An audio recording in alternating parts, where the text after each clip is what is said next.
That's it. 15 question is, which of the following acts introduced the principle of constitutional autocracy? The answer is the Government of India Act 1935.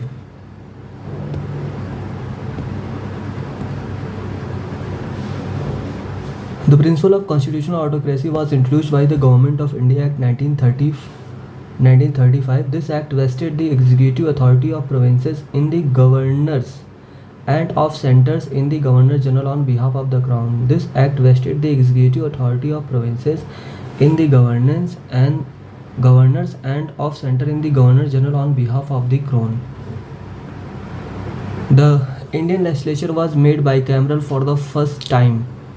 This is answer C. The Government of India Act of 1919. The Government of India Act of 1919 made Indian legislature bicameral for the first time. It was to consist of an upper house named Council of State and lower house named the Legislative Assembly. Council of State was composed of 60 members, of whom maximum 20 members could be official in accordance with the section 18 of the Government of India Act 1919. The lower house was called the Central Legislative Assembly, and under section 19 of this act, it originally provided for 140 members with 100 elected and 40 nominated. It is noteworthy that under the rule made for the implementation of the 1919 Act, provision was made for 60 members with 33 elected and 27 nominated in the Council of State, while the number of members of the Central Legislative Assembly was increased first to 143, 102 elected and 41 nominated, and then to 145. It is notable that one member in each house was elected from Berar out of the nominated members, due to member from Berar being nominated as a result of an election held in Berar. It has been included in the number of elected members in many mentions. But most important है, ये सब जानने की ज़्यादा ज़रूरत नहीं है, आपका important यही है. The Indian legislature was made bicameral for the first time by the Government of India Act of 1919. Which of the following acts introduce a bicameral legislature at the center? This is Government of India Act 1919. The power of the President to issue ordinance is a relic of Government of India Act 1935.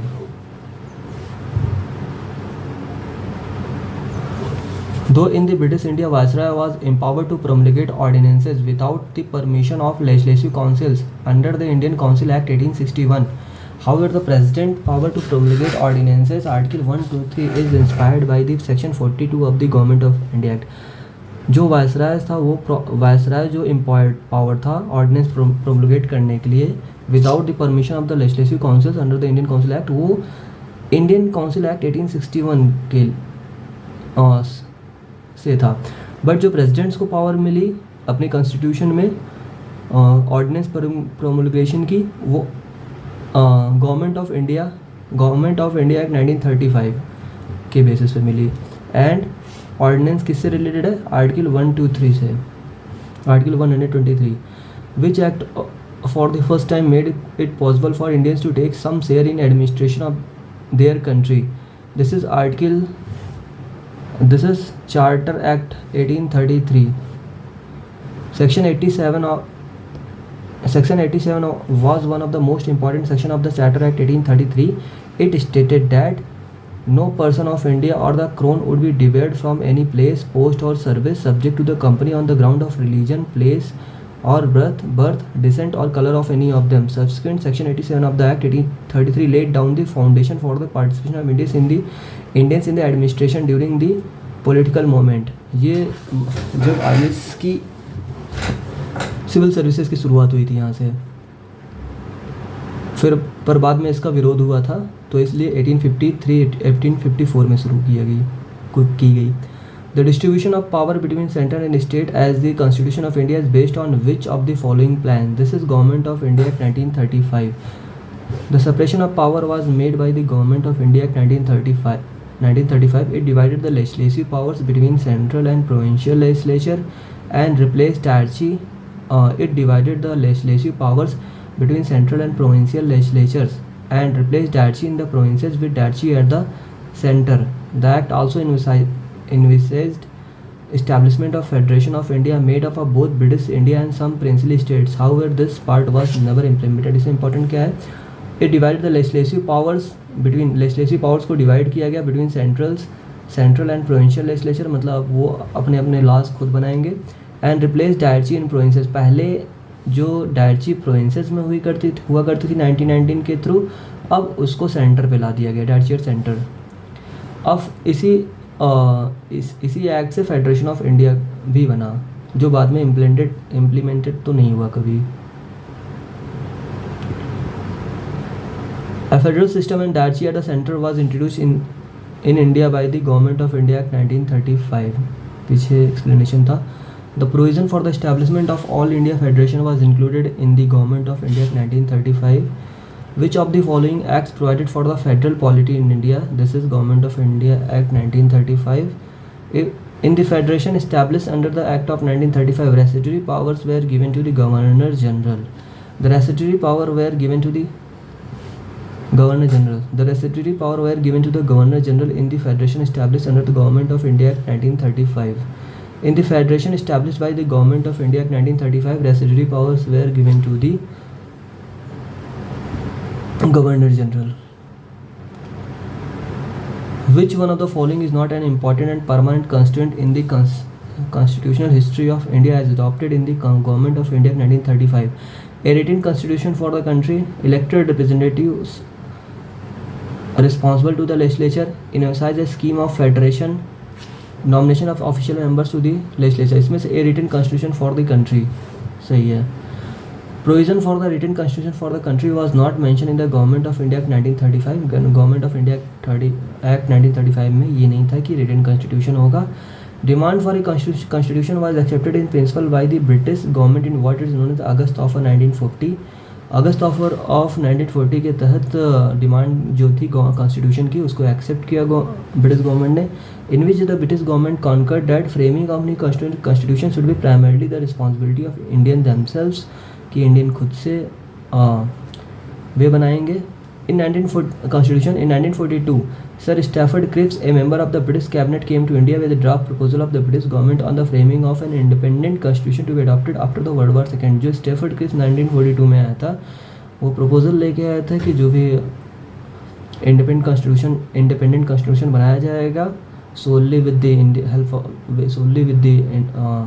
सोली वो Indians ही बनाएंगे, but world war second के बाद. One among the following was not a salient feature of the Government of India Act 1935. The Act provided for an All India Federation. ये तो सही है.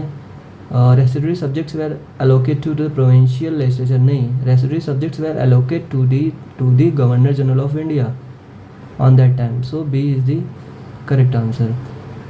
Not salient feature. तो it marked the beginning of the provincial autonomy. Provincial autonomy की beginning की गई थी इसमें.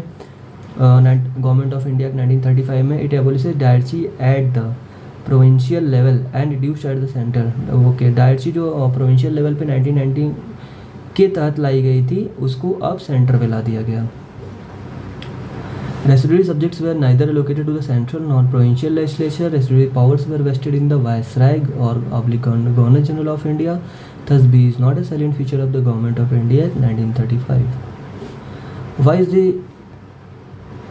Why is the Government of India Act 1935 important? It is the main source of Constitution of India. It gave independence to India. It emphasizes partition of India. It abolished the native state. इसमें main important क्या है? It is the main source of Constitution of India. Constitution of India जब बनाया गया तो इसमें से काफ़ी सारे आर्टिकल्स इससे लिए गए थे, ना कि इसने इंडिपेंडेंस दी नहीं, पार्टीशन ऑफ इंडिया के बारे में कुछ कहा नहीं, एबोलिशेस द नेटिव स्टेट्स का एबोलिशन नहीं किया गया. ठीक है. And the next is The Government of India Act 1935 is an important source of Constitution of India. Many provisions of the Indian Constitution like federal government diets.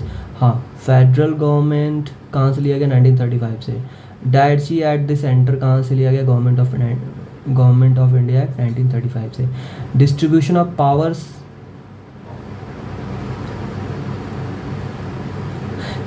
Of power between centre and states जो था, ये भी government of India से लिया गया. And establishment of federal court have been taken from it. Okay, Which of the following acts leads to separation of Burma from India? This is of course Government of India 1935, जिसके through 1937 में Burma Bharat से separate हो गया. Burma was separated from India according to the provision of Government of India Act 1935. In how many provinces was the Congress ministry formed in the election of year 1937? Approx 8. Right. Let's see. Provincial elections were held in British India in 1936-1937 as mandated by the Government of India Act 1935. The election were held in 11 provinces. 11 provinces में election हुए थे. कहाँ पे? मद्रास में हुए थे, बिहार में हुए थे, सेंट्रल प्रोविंस में हुए थे, उड़ीसा में हुए थे, यूनाइटेड प्रोविंस में हुए थे, बॉम्बे में हुए थे, प्रेसिडेंसी बॉम्बे प्रेसिडेंसी में, आसाम में, North West Frontier Province, Bengal, Punjab, in Sindh. The Congress ministry was formed in 8 provinces. 8 provinces में मतलब कांग्रेस आई थी out of 11 in the election of 1937. Thus none of the given options are correct. The proposal for framing of the Constitution of India by an elected Constituent Assembly was made by the Cripps Mission. Cripps Mission 1942 में आया था. इसने कहा था कि after world war second के बाद कोई कॉन्स्टिट्यूशन के बारे में चर्चा होगी, मतलब कॉन्स्टिट्यूशन बनाया जाएगा. The proposal for a framing of the Constitution of India after the end of the Second War by an elected Constituent Assembly was made by the Cripps Mission, जो कब आया था 1942. Dates important है याद रखना. Year. The objective of the Ilbert Bill in reference to the colonial rule in India was to bring Indians and Europeans and equal status as far as the penal jurisdiction of the court was concerned. ये right answer है, क्योंकि Ilbert bill में क्या था कि अगर suppose that कि कोई अंग्रेज ने किस अपराध किया तो उस समय क्या रूल था? सिर्फ इंग्लिश और अंग्रेज जज ही उसकी सुनवाई कर सकता था, इंडियन जज नहीं. तो बट इल्बर्ट बिल ने इसको चेंज कर दिया. अब इंडियन जज भी उसकी सुनवाई कर सकता था किसी अंग्रेज की. To bring the explanation is the Ilbert Bill was introduced in 1883. ये important है for British India by Viceroy Ripon. ये important है किसके शासनकाल में आया था? कौन वायसराय उस समय था? तो वायसराय रिपन था. Who proposed an amendment to existing laws in country at the time to allow Indian judges and magistrates the jurisdiction to try British offenders in the criminal cases at the district level, something which was not allowed at that time. Okay. As per the cabinet mission plan in the Constituent Assembly to decide allotted member seat in each province, one representative was in the ratio to which population. one representative का जो population था वो 10 लाख के बराबर था, जो आज भी है. The cabinet mission arrived in India in 1946. cabinet mission कब आया था? 1946 में. Date important है, year important है. The mission proposed a plan for formation of Constituent Assembly to frame a constitution for Indian Union. The representatives of the provinces were based on the population. The representative of the provinces were based on the population, roughly one representative over 10 lakh population. अब इसमें important क्या है कि जो cabinet mission क्या, सबसे पहले तो इसमें अगस्त ऑफर याद रखिए 1940. अगस्त ऑफर में कॉन्स्टिट्यूशन 1940 के बारे में कहा गया. अगस्त ऑफर. नेक्स्ट आता है आपका Cripps mission 1942. Next it is cabinet mission 1946. These are important. So who among the following person was not a member of cabinet mission? इसमें से William Wood was not the part of the cabinet mission. The member of the cabinet mission were Sir Patrick Lawrence, Stafford Cripps and Abby Alexander. William Wood was not a member of the cabinet mission. Important क्या है? Patrick Lawrence, Abby Alexander and Stafford Cripps. 1946 में जो cabinet mission आया था उस समय. Indian Constituent Assembly was established under the Indian Constituent Assembly was established under the cabinet mission 1946. The Constituent Assembly of India was constituted under the Cabinet Mission 1946 on the basis of indirect election.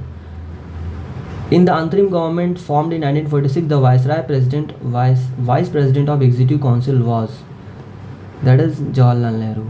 जो अंतरिम government formed in 1946 में तब भारत को आज़ादी में मिली, तो जो president था वो गवर्नर जनरल और वायसराय था, और वाइस प्रेसिडेंट कौन था? जवाहरलाल नेहरू को बनाया गया. On 24 August 1946, on 24 August 1946, Antrim government was announced on a condition that Antrim government would take charge latest by 2nd September 1946. Viceroy was the president of the Executive Council, while Jawaharlal Nehru was designated as vice president of Executive Council. Who of the following was not the member of the Antrim national government formed in August 1946 AD? That is Radhakrishnan. S. Radhakrishnan was not the part of the executive Antrim national government formed in August 1946 AD. According to the cabinet mission's declaration, an Antrim government was constituted on 2nd September 1946. That is important. From the newly elected Constituent Assembly, C. Rajagopalachari was the education minister. Ministry is also important. C. Rajagopalachari was the education minister. Dr. Rajendra Prasad, food and agriculture minister. Dr. Rajendra Prasad, food and agriculture minister, and Jagjeevan Ram was the Ministry for Labour. However, Dr. S. Radhakrishnan was not a member of this Antrim government. According to the Wavell plan, the number of Hindu and Muslim members in the Executive Council was to be equal. ये सही है शायद. Wavell thought that this arrangement would have avoided the partition of India. ये नहीं था. The answer is C. A is correct, R is false. Explanation देखते हैं. In October 1943, Lord Wavell had succeeded. In October 1943, Lord Wavell, who had succeeded Lord Linlithgow S viceroy, मतलब 1942 में 43 में Lord Wavell थे. इनके लॉर्ड वेवल के पहले Lord Linlithgow थे as a viceroy. Made an attempt to resolve the deadlock in India. He went to England for consultation in March 1945. There he thoroughly discussed with the British government about the Indian administration and made some proposals. In June 1945, his proposals were made public by the name of Wavell Plan. अब ये important है. जून 1945 एक important क्या है कि cabinet mission Wavell plan के बाद आया था. कैबिनेट मिशन की डेट की 1946, बट वेवल प्लान की जून 1945. जब क्वेश्चंस आते हैं, रीअरेंजिंग के क्वेश्चंस आते हैं, बहुत सारे ऐसे ही गलत हो जाते हैं. मेरे तो बहुत हुए हैं. इन जून 1945 वेवल प्लान किसके पहले आया? कैबिनेट मिशन के पहले आया जून 1945 में. और 1945 में आपका वेवल प्लान, 1946 में cabinet mission. Okay. He propose restructuring of the governor general executive councils. Executive council जो होती थी गवर्नर जनरल की, उसको रीस्ट्रक्चर किया जाएगा. Which would have balance the representation of the main communities including equal proportions of Muslim and Hindus. All the portfolios except defence were to be held by Indian members including foreign department. Defence को छोड़ के सारे portfolios लिए जा सकते हैं Indians के through, but including foreign departments भी. The Wavell plan propose an equal representation of Hindu and Muslim in the executive council. Apart from viceroy and commander in chief in the executive council, all members were Indian. किसके? इन्होंने Wavell ने जो दिया था. Thus it is clear that Wavell plan was intended to remove the deadlock on constitutional matters में जो हिंदू मुस्लिम में deadlock था उसको रोकने की कोशिश की गई थी, ना कि and political issues and to promote the self governance of for Indians but never intend to unite the. अब उसको रोकने की कोशिश की गई थी, बट यूनाइट हिंदू मुस्लिम को यूनाइट करने की कोशिश नहीं की गई थी, टू कि जिससे कि पार्टीशन ऑफ इंडिया रुक सके. Thus the statement is true, but the reason is false. Who gave the idea of Constituent Assembly firstly for the formation of the Constitution for India? Who gave the idea of a Constituent Assembly firstly for the formation of the Constitution for India? This is Swaraj Party 1934.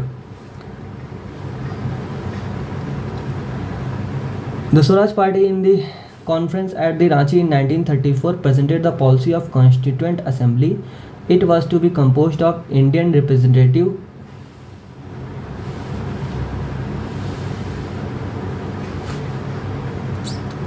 It was the first occasion when the Indian It was to be composed of Indian representatives elected on the basis of adult suffrage. It was the first occasion when Indians demanded for the Constituent Assembly. Which of the following statement is true in relation to the Constituent Assembly? Assembly was based on adult suffrage? No. The Assembly was a result of direct election? No. Assembly was a multi-party body? Yes. Assembly worked through various committees? Yes. Means 3 and 4 is correct. So 3 and 4 is correct. The legislative assemblies of states were used as electoral college for the formation of the Constituent Assembly.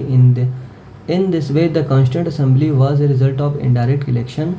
Peoples of several parties were involved in it. Constituent Assembly formed a number of committees to operate its working. Which of the following statements are correct regarding to the Indian Constituent Assembly? It was not based on adult franchise. ये तो सही है. It resulted from the direct election, गलत. It was not a multi-party body, ये भी गलत है. It worked through several committees, ये सही है. एक मिनट बस, just a minute. A is correct. हाँ, it was not based on, यहाँ पे not है. It was not based on a adult franchise, ये सही है. It worked through several committees, means A and D. The Constituent Assembly met for the first time in New Delhi. हाँ, ये this date is important. The Constituent Assembly met for the first time in New Delhi on 9 December 1946 in the Constitution Hall, which is now known as the Central Hall of Parliament House. As to its composition, the Constituent Assembly was to be partly elected and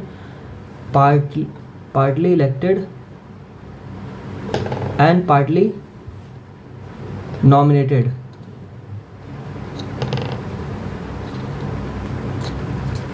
Partly elected and partly nominated. The members were to be indirectly elected by the members of the provincial assemblies, who themselves were elected on the limited franchise. It was a multi-party body. The Congress, the Muslim League, and some independent members also got representation. The Constituent Assembly appointed a number of the committees to deal with different tasks of the constitution making. Out of these, 8 were major committees and others were minor committees. Which one of the following is an incorrect statement about the Constituent Assembly? It worked with the help of large number of committees, the most important among them being the drafting committee. ये तो सही है. Minority committees like Christians, Anglo-Indians and Parsis were adequately represented in the assembly. ये भी सही है. It was elected on the basis of universal adult franchise. ये गलत है. So ये आंसर सही होगा. Its electoral process was based on the 6th schedule of the Act of 1935, which allowed for the restricted franchise based on tax, property and education qualification. Yes, it is right. So answer C is correct because it is wrong. The members of the Constituent Assembly were elected by the members of the Legislative Assembly of Provinces on the basis of indirect election and not on the basis of universal adult franchise. Universal adult franchise enables all citizens to be involved in the governance of their state based on adult suffrage. Universal adult franchise का मतलब क्या है? Enable all citizens to be involved in the governance of their state. मतलब जो देश की governance होती है उसमें इन्वॉल्व करती है सभी सिटीजन्स को जो 18+ हैं. Member of the Constituent Assembly who drafted the Constitution of India were nominated by British Parliament. गलत. Nominated by Governor General. नहीं. Elected by legislative assemblies of various provinces. जो various provinces की legislative assembly से उन्होंने elect किया था फिर उनको भेजा. वहाँ पे transferable votes था. Indirect election वहाँ भी था. Member of the Constituent Assembly were elected by the member of Legislative Assembly of various provinces. Each provinces and each Indian states or state or group of states were allotted the total number of seats proportional to their respective population, roughly in the ratio of 1 to a million. As a result, 292 members were elected through the provincial legislative assemblies and 4 members were represented the chief commissioners provinces, while the Indian princely states were allotted a minimum of 93 seats. Okay. With reference to Indian history, the member of the Constituent Assembly from the provinces were this is elected by provincial legislative assemblies. जो उनके members थे Constituent Assembly के उनको elect किया गया था कहाँ से? Provincial legislative assembly से. Okay. As per the recommendation proposed by Cabinet Mission 1946, member of the Constituent Assembly were elected by the members of the provincial legislative assemblies. How were the members of the Constituent Assembly elected? Directly by public, गलत. Nominated by Congress, गलत. Nominated by Indian ruler, very wrong. D. By provincial assemblies. Okay. Who was the first elected chairman of the Constituent Assembly? Elected chairman was the Dr. Rajendra Prasad. Dr. Rajendra Prasad. The doctor Sachchidananda Sinha temporarily chair the first meeting, जो first meeting 9 दिसंबर 1946 को हुई थी उसको temporarily chair किया गया था doctor Sachchidananda Sinha के द्वारा। Of the constituent assembly which was held on 9 December 1946, the constituent assembly elected doctor Rajendra Prasad as permanent chairman on 11 December 1946। Doctor Rajendra Prasad name was proposed by JP Kripalani. ये इंपॉर्टेंट है, आपको ध्यान देना है कि डॉक्टर राजेंद्र प्रसाद का नाम किसने प्रपोज किया था, तो JP कृपलानी ने किया था। किसके लिए? President of constituent assembly, chairman of और president of constituent assembly. Who chair the first meeting of the constituent assembly? Constituent assembly की फर्स्ट मीटिंग तो doctor Sachchidananda Sinha. The first day session of the Indian constituent assembly was chaired by this is doctor Sachchidananda Sinha.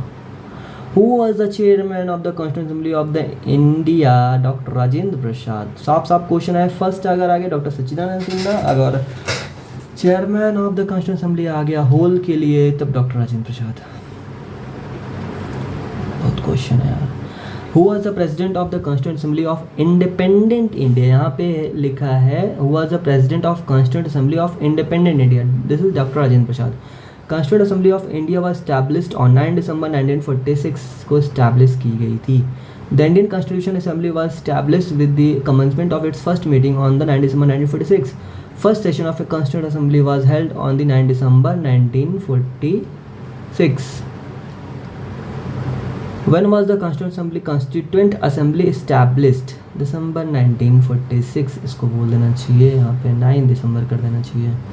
9 December 1946. When was the first session of the Constituent Assembly held? 9 December 1946. The first session of the Constituent Assembly began on the 9 December 1946 and ended on the 23rd December 1946. The session was attended by 207 members according to Rajya Sabha website. When did the Indian Constituent Assembly meet for the first time? बार बार वही same question. 9 December 1946. The resolution for giving a constitution to India was adopted by the Constituent Assembly on the resolution को adopt कब किया था? 22 जनवरी 1947 को। जो resolution for giving constitution to India जो जवाहरलाल नेहरू ने दिया था उसकी बात की जा रही है। On 22 January 1947, a resolution for Constitution of India was unanimously adopted by the Constituent Assembly, which was presented by Jawaharlal Nehru on 13 December 1946. Approx 13 डेढ़ मंथ है, 1 month 10 days लगभग। 22 January 1947. Who proposed the preamble before the drafting committee of the Constitution? This is Jawaharlal Nehru, because the preamble is an objective resolution. Was objective resolution. The proceedings of the Constituent Assembly started with the objective resolution presented by Dr. Jawaharlal Nehru on 13 December 1946. 13 December 1946 को उन्होंने present किया था। The objective resolution was unanimously passed on the 22nd January 1947. Later, this objective resolution became the foundation of the preamble of the Constitution. The preamble of the Constitution of India बना है, वो इसी से बना है। Who of the following presented the objectives resolution? फिर वही Pandit Jawaharlal Nehru. In relation to the formation of the Constitution of India, which of the following sentences are correct? Resolution of the objective by Nehru affected the making of the Constitution. Obviously, preamble fulfills various important objectives, aims, right? Peoples of India order indirected the Constitution, right? Head of the state is elected by the people directly. ये गलत है। Head of the state is President of India, but President of India is not directly elected from by the people. It elected by the MPs and MLAs of states and so ये wrong होगा आपका, ये ऊपर 1 2 3 सही है। So answer is A 1 2 3। Under Indian Constitution, the head of the state, that is the president, is not elected by people directly but by people's representatives, which include elected members of both House of Parliament, elected member of the State Legislative Assembly of all states, including Union Territories। यहाँ पे ध्यान देना है कि जो president of India है वे किसके द्वारा चुने जाते हैं? Indirectly. Elected member of the parliament, MPs, elected MPs of parliament, and elected member of the state legislative assemblies of all states, not nominated, only elected MLAs। Okay, अब union territories जैसे दिल्ली में भी वो दिल्ली में भी लेजिस्लेटिव असेंबलीज है, तो इसीलिए यूनियन टेरिटरीज को भी ऐड किया गया है. How many sessions of the Indian constitution assembly were conducted for the formulation of Indian constitution? 12. The constituent assembly took 2 years 11 months 18 days. ये बहुत इंपॉर्टेंट क्वेश्चन है बट सभी को याद होगा. 2 years 11 months 18 days to complete its historic task of drafting the constitution. During this period there were 11 sessions covering a total of 165 days. Apart from these 11 sessions, one more session was held on 24 January 1950 in which the member appended their signature. So a member appended their signature on the 24 January 1950. How much time the Constitution Assembly took to frame the Constitution of India? Obviously 2 years 11 months 18 days. Match. ये. The first Vice President of Constituent Assembly, this is S.C. Mukherjee.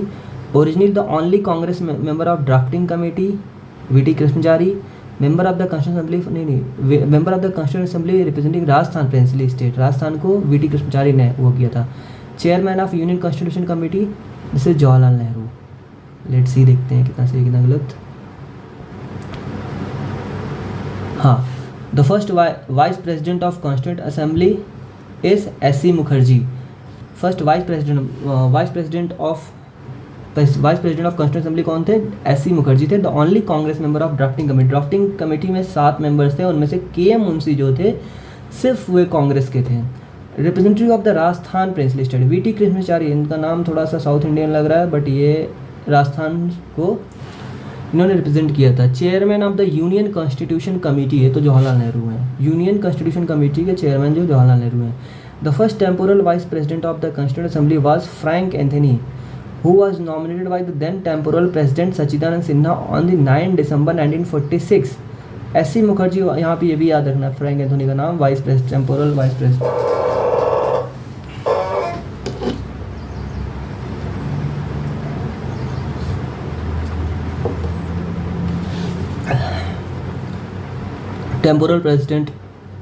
Temporal vice president थे Frank Anthony. इनको temporal president of India, president of constituent assembly Sachidanand Sinha ने appoint किया था 1946 को. S.C. Mukherjee was the first permanent vice president of constituent assembly. Doctor Rajendra Prasad permanent president of constituent assembly and S.C. Mukherjee vice president of permanent vice president of constituent assembly. Who among the following was the chairman of the Union Constitution Committee of the Constituent Assembly? This is of course Jawaharlal Nehru. अभी आपने पढ़ा है. हाँ, ये important है, यहाँ देख लेते हैं. The Constituent Assembly formed Union Constitution Committee with other prominent committees. Jawaharlal Nehru was the chairman of the Union Constitution Committee, the other committees and their chairman. Union Constitution Committee के जो थे Jawaharlal Nehru. Committee on the rule of procedures के थे doctor Rajendra Prasad. Committee on rule of procedure doctor Rajendra Prasad. Steering committee के थे doctor Rajendra प्रसाद. ये भी important रखना. Committee on the rule of procedure doctor Rajendra Prasad. Steering committee doctor Rajendra Prasad. States committee के Jawaharlal Nehru. States committee के थे Jawaharlal Nehru. Drafting states committee थे Jawaharlal Nehru. Drafting committee थे doctor B.R. Ambedkar. Steering committee doctor Rajendra Prasad. Committee on rule of procedure doctor Rajendra Prasad. Drafting committee doctor B.R. Ambedkar. States committee Jawaharlal Nehru. Advisory committee on fundamental rights minorities tribal and excluded area Sardar Vallabhbhai Patel. This committee had 2 sub committees, fundamental right and sub committee J.B. Kripalani. Minority sub committee S.C. Mukherjee. हाँ, ये J.B. Kripalani का नाम आया था ना अभी पीछे. क्या आया था कि डॉक्टर राजेंद्र प्रसाद को प्रेसिडेंट बनाया जाए. इसका प्रपोजल किसने दिया था? J.B. कृपलानी ने दिया था. Minority sub committee S.C. Mukherjee. Minority S.C. Mukherjee का भी पीछे नाम आया था. किसमें आया था? Permanent vice president of constituent assembly. States committee Jawaharlal Nehru. ये इंपॉर्टेंट है. जवाहरलाल नेहरू ये आ सकता है दोबारा भी. States committee Jawaharlal Nehru. Steering committee doctor Rajendra Prasad. Committee on the rule of procedure doctor Rajendra Prasad. Rule of procedure steering committee doctor states committee Jawaharlal Nehru. Drafting committee doctor B.R. Ambedkar. Drafting committee B.R. Ambedkar. Advisory committee on fundamental rights Sardar Vallabhbhai Patel. Fundamental rights sub committee J.P. Kripalani. Fundamental rights sub committee J.P. Kripalani. Minority sub committee S.C. Mukherjee. यहाँ पे minority S.C. Mukherjee. Fundamental right JP Kripalani sub committee जो थी। Next match list first and second यहाँ पे देखते हैं। हाँ, advisory committee on fundamental rights Sardar Vallabhbhai Patel, minorities and tribal and excluded areas. इसमें से advisory committee of fundamental right का उनके पास था जेपी कृपलानी के पास, माइनॉरिटीज़ का एस सी मुखर्जी के पास था। Steering committee doctor Rajendra Prasad, union power committee Jawaharlal Nehru, drafting committee B R Ambedkar. The chairman of the steering committee was doctor Rajendra Prasad which is not mention in the list, hence none of the option is correct. Who was the chairman of the provincial constitution committee for the constituent assembly? D. Sardar Patel, chairman of the provincial constitution committee. Union constitution committee के chairman कौन थे? Doctor Rajendra Prasad. And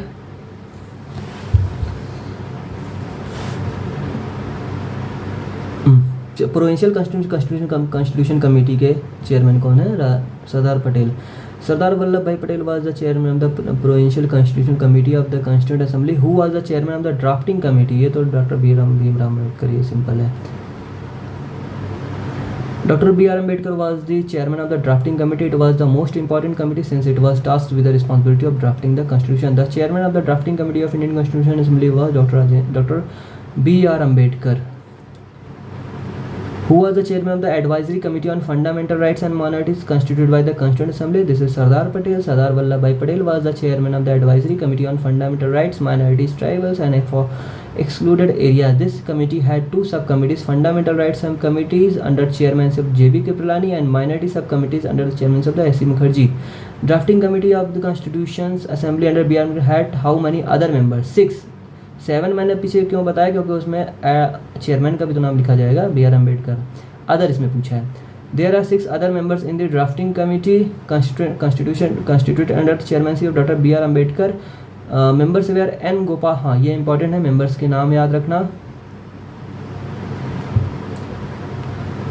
members were N Gopalaswami Ayyangar, Alladi Krishnaswami Ayyar, K M Munshi, Mohammad Saadullah, BL. Mitter and DP. Khaitan. N Madhav Rao was included. हाँ, BL. Mitter यहाँ पे जो नाम दिया है इसको रिप्लेस किसने किया था? एन माधव राव ने दिया था। बी.एल. मित्तर को रिप्लेस किया था N Madhav Rao. And TT. Krishnamachari was included after death of DP. Khaitan. DP. Khaitan की जब डेथ होती है तब उनको टी.टी. कृष्णमचारी को रखा गया था 1940 में। टी.टी. कृष्णमचारी का नाम कब आया था? इसको राजस्थान प्रिंसली स्टेट्स, राजस्थान को इन्होंने रिप्रेजेंट किया था। Who among the following were the member of the drafting committee of the constitution? Drafting member N Gopalaswami Ayyangar थे, जवाहरलाल नेहरू नहीं थे।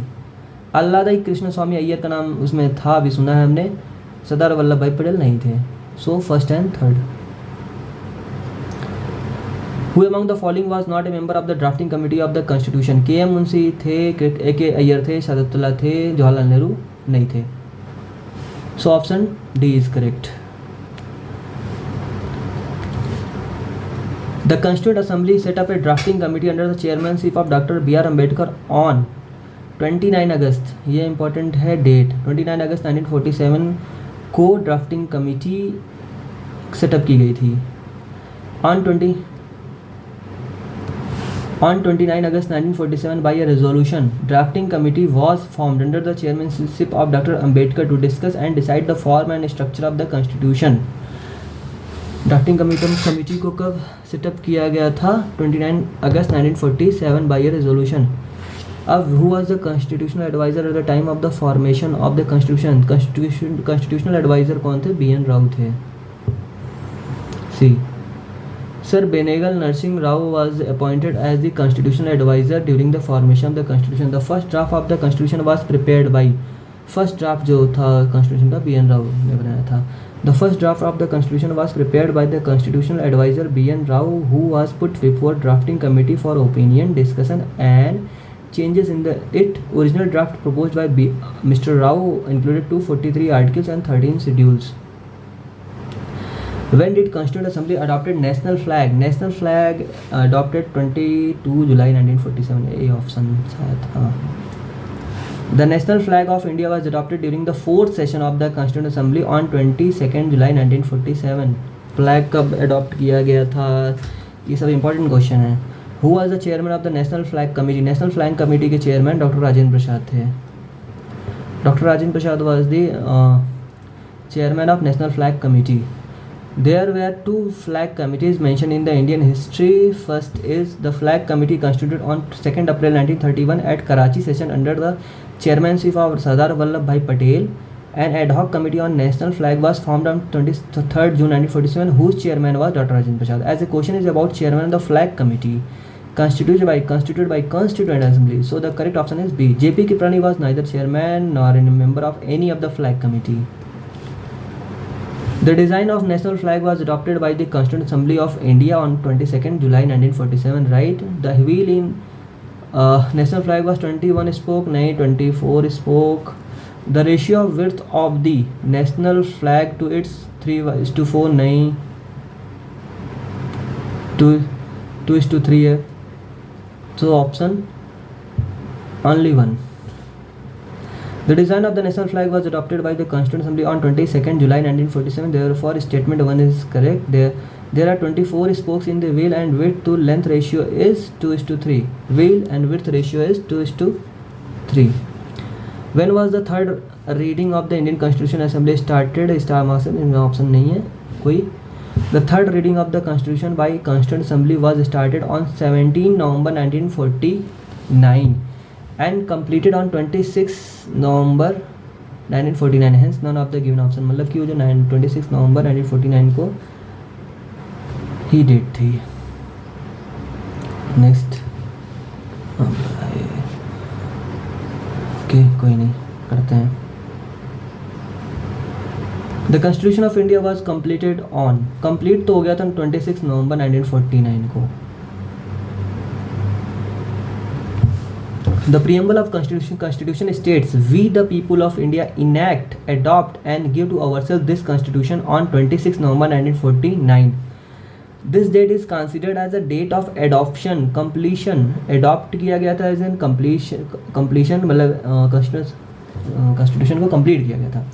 And passing of the constitution को pass किया गया था. On the same day, the provision relating to citizenship, अब उसी दिन से citizenship का provision interim parliament and emergency came in force. Rest of the provisions came into effect on the 26 January 1950. Thus 26 January 1950 is considered the enforcement date of the constitution. यहाँ पे काफ़ी बातों का ध्यान रखने लायक है, जैसे कि इनैक्ट वर्ड आ जाए, अडॉप्ट आ जाए, गिव आ जाए तो 26 नवंबर 1949 टिक करेंगे. अगर सपोज डेट आ गया इन्फोर्समेंट डेट तब हम यूज़ करेंगे 26 January 1950.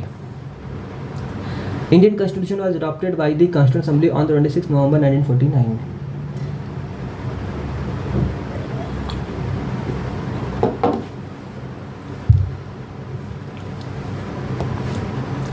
The Constitution of India was adopted on which date? Which date adopted हुआ था 26 November 1949. Constitution of adopted came into force. That is हाँ यहाँ पे वर्ड आ गया came into force on 26 January 1950. Mention the correct date of the last meeting of the Constituent Assembly of India. Last meeting 24 January 1950. The Constituent Assembly completed the task of drafting a constitution in 2 years 11 months 18 days. The last session 11th session was held on 26 November 1949. Apart from these 11 sessions of the Constituent Assembly, remit on दोबारा मिली कब? Remet on 24 January 1950 when the member signed the Constitution of India. जब Constitution of India पे sign किया गया था उसकी date क्या थी? 24 January 1950. January 26 was selected as a date for the inauguration of the Constitution because the Congress had observed it as the Independence Day in 1930. ये importance थी इस डेट की. The Poond Swaraj Declaration was promulgated by the Indian National Congress in Lahore session December 1929. अब ये important है, इसमें Lahore session कब हुआ था? 1929 में. अब लाहौर सेशन दिसंबर 1929 में ही लाहौर इंडियन नेशनल कांग्रेस के लाहौर सेशन में ही 1929 में पूर्ण स्वराज डिक्लेरेशन को प्रोमulgate किया गया था. Where Congress asked people of India to observe 26 January as Independence Day. After that, Congress regularly observed 26 January as the Independence Day of India. The new Constitution of India, as drafted and approved by the Constituent Assembly of India, was mandated to come into effect from 26 January 1950 to commemorate the 1929 Declaration. Okay. Indian Constitution was adopted by, this is Constituent Assembly. The Constituent Assembly was adopted by Constituent Assembly at its 11th session on 26 January 1949. यहाँ पे adopt word आ गया, adopt word आ गया, तो इसलिए हम 26 जनवरी 1949 लिखेंगे. Constitution was adopted by Constituent Assembly on the 26 November 1949. The Constitution of India was enacted on 26 November 1949 by the Constituent Assembly. किसके through? Constituent Assembly के थ्रू इनेक्ट हुआ था. The Constitution of India was enacted on 26 November 1949. The preamble of the Constitution says, "We the people of India having solemnly resolved to constitute India in our Constitution Assembly this 26th day of November 1949 do hereby adopt, enact and give to ourselves this Constitution." The Constitution of India was adopted and enacted on, adopted word and enacted word आ गया 26 November 1949. Constitution Day of India is celebrated on, this is 26 November जब adopt and enact हुआ था.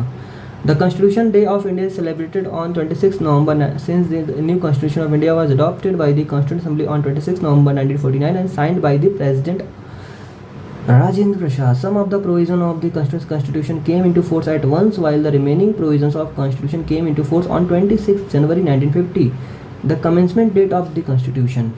Okay. B.R. Ambedkar was elected to the Constituent Assembly from, B.R. Ambedkar जो थे वो Bombay presidency से elect हुए थे. वेट नहीं हाँ. In the preliminary election held in 1946, Dr. B.R. Ambedkar was elected from the eastern part of the individual Bengal. Eastern Bengal से, ठीक है. Later on, this region became part of Pakistan. Pakistan में चला गया Bangladesh. And then Ambedkar was elected as a member of the Constituent Assembly from Pune seats, जहाँ पे मैं बैठा हूँ अभी फिलहाल. Pune seat of Bombay Presidency, which was vacant after the resignation of M.R. Jaikar. M.R. Jaikar ने resign दिया तो वैकेंट हो गई, इसलिए पुणे सीट से उन्होंने लड़ा. Since doctor Ambedkar was elected from East Bengal not West Bengal, so option B is the correct answer. Year of birth and death of B R Ambedkar, this is B. 1891 को उनका बर्थ हुआ था, 1956 में चले गए थे. जब ये उसमें स्टेट्स रीऑर्गेनाइजेशन कमीशन आया था 1956 में, तब हो गए थे. Dr. B.R. Ambedkar, who played a prominent role in drafting the Constitution, was born on 14 April 19, हाँ ये important है date, 14 April 1891 and died on 6 December. ऐसी died का date नहीं याद, important है. 14 April 1891 important है, 14 April, and died on December 1956. In which year was Jan Gan Man adopted as the national anthem of India? This is 1950.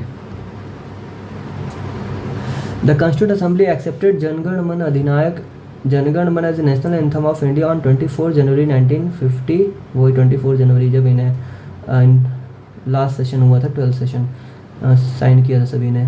A formal rendition of the national anthem takes 52 seconds. The state emblem was adopted by Government of India on D.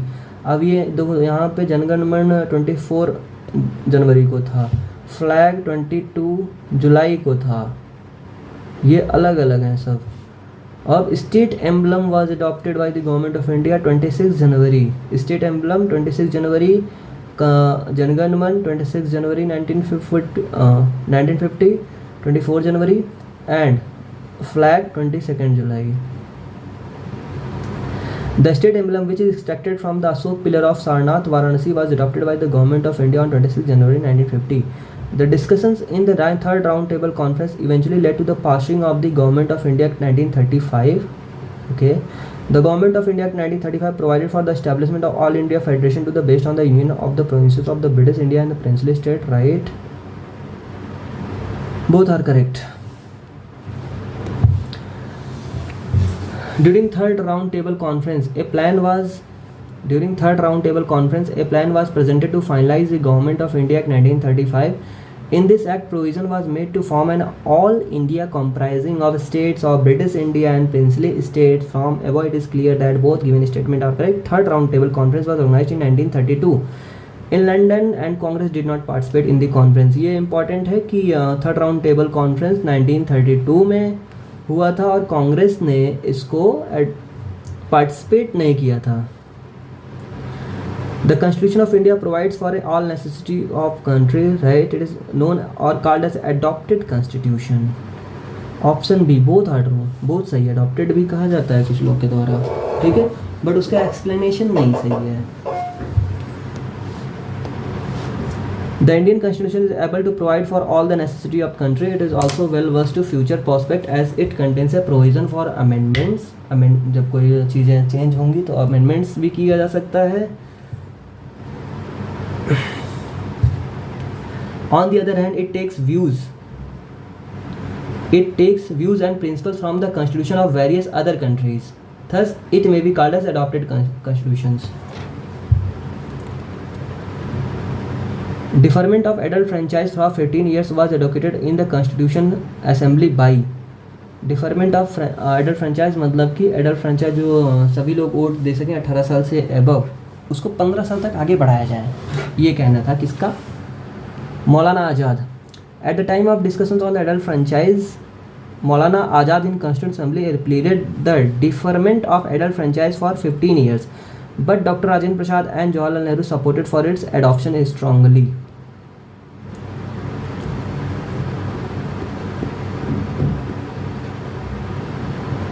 Consider the following statement and choose the correct answer by using the code below. India is a democratic country, right? India has a constitution of its own. Option B, both are correct, but explanation is not correct. India is a democratic country in which important decisions of the governance are taken by the elected representative of the people, right? इसलिए democratic country है क्योंकि जो elected representative हैं, elected representative मतलब हमने elect किया और हमें वो रिप्रेजेंट करते हैं वहाँ पे, इसलिए डेमोक्रेटिक कंट्री है। एक तरह से जो हमारे उनके डिसीजन है वो हमारे डिसीजन है indirectly. India has written constitution, however the United Kingdom being a democratic country, United UK democratic country है बट उसके पास रिटन कॉन्स्टिट्यूशन नहीं है, does not have a written constitution. On the contrary, non-democratic countries do have some form of constitution to maneuver the functioning of the government. Next, who amongst the following advised that the Indian National Congress should be disbanded as a political party after the independence of India? यही होंगे Mahatma Gandhi ji, but इन्होंने सुनी नहीं इन लोग की। Mahatma Gandhi suggested that Indian National Congress was formed only for achieving independence and should be disbanded as a political party after the independence of India. Who was the president of National Congress at the time of the partition of India? J.P. Kripalani थे, ठीक है। J.P. Kripalani का नाम आया था fundamental rights, हाँ fundamental rights के नाम पे जो सब पार्टी थी, जो कमेटी फंडामेंटल राइट्स की थी सरदार वल्लभ भाई पटेल हेड कर रहे थे, उसका जो पार्ट था एक फंडामेंटल राइट वाला, वो जेपी कृपलानी के पास था। और जेपी कृपलानी ने ही उनका नाम, डॉक्टर राजेंद्र प्रसाद का नाम रिकमेंड किया था प्रेसिडेंट ऑफ कॉन्स्टिट्यूएंट असेंबली के लिए। Okay, JP Kripalani was the president of Indian national Congress eight the time of partition of India बता रहा है। In their nationalist reaction, the founding father of Indian Constitution tended to minimize the importance of minority interest and emotions. This view is credited to, किसने कहा था? Ivoire ginning ने कहा था। The above comment was made by Sir Ivor Jennings on the provisions for protection of minorities in Indian constitutions. Constitution Assembly was Congress and Congress was India. Who said this? This is Austin ने कहा था ये बात। The above statement that Constituent Assembly was Congress and Congress was India was made by famous historian Granville Austin, who said India is a quasi-federal state. K.C. Vere said that India is a quasi-federal state, who in the beginning presented the idea of the Indian Constituent Assembly in the pre-independence days. That is M.N. Roy, who in the beginning presented the idea of the Indian, हाँ वो तो पहले ही हमने पढ़ लिया था। The idea of the Constituent Assembly was put forward. हाँ, the idea of the Constituent Assembly was put forward for the first time by M.N. Roy in the year 1934. The first formal demand for the Constituent Assembly was made by Swaraj Party at the conference in Ranchi held on May 1934. It is an agreement by free will to be terminated by free will. The above statement of Pandit Nehru refers to which of the following? India's association with the Commonwealth of Nations. इसके बारे में, ठीक है. The above statement of Pandit Nehru refers to the India's association with the Commonwealth of Nations. How many women members were there in Indian Constitution Assembly? This is 15 members were present. यहाँ नाम पढ़ लेते हैं. The total number of women members in the Constituent Assembly were 15. Ammu Swaminathan, Annie Mascarenhas, Sarojini Naidu, Dakshayani, Velayudhan, ji Durgabai Deshmukh, Hansa Mehta, Kamla Chaudhary, Leela Roy, Malati Chaudhary, Rajkumari Amrita Kaur, Renuka Rai, Purnima Banerjee, Begum Aizaz Rasul, Sucheta Kripalani and Vijaya Lakshmi Pandit. Ammu Swaminathan, Annie Mascarene, Sarojini Naidu, Dakshayani Velayudhan, Durgabai Deshmukh, Hansa Mehta, Kamla Chaudhary, Leela Roy, Malati Chaudhary 2 हैं, राजकुमारी अमृता कौर, रेणुका रे, पूर्णिमा बनर्जी, बेगम एजाज रसूल, सुचेता कृपलानी, विजय लक्ष्मी पंडित. Who speaks of Indian self-reliant social system? The rural system in India is a teeny republic. ये किसने कहा था? Charles Metcalfe ने कहा था. In 1830, Sir Charles Metcalfe, then acting Governor General of India, wrote, "The village community are little republics, having nearly everything they want within themselves and almost independent of any foreign relations. The states and the central government derive power from Constitution of India." मुझे चलो याद हो गया. The states and the central government derive power from the Constitution of India, which is so the source of all the power of the central and the state government. The president, the prime minister and the parliament of India all find mention in the Constitution itself. सभी का नाम है. Okay, thank God 57 minute में complete कर दिया. तो दोस्तों आगे चैप्टर अगले वीडियो में आएगा, constituent assembly and making of the constitution. Okay, thank you. जय हिंद, जय भारत.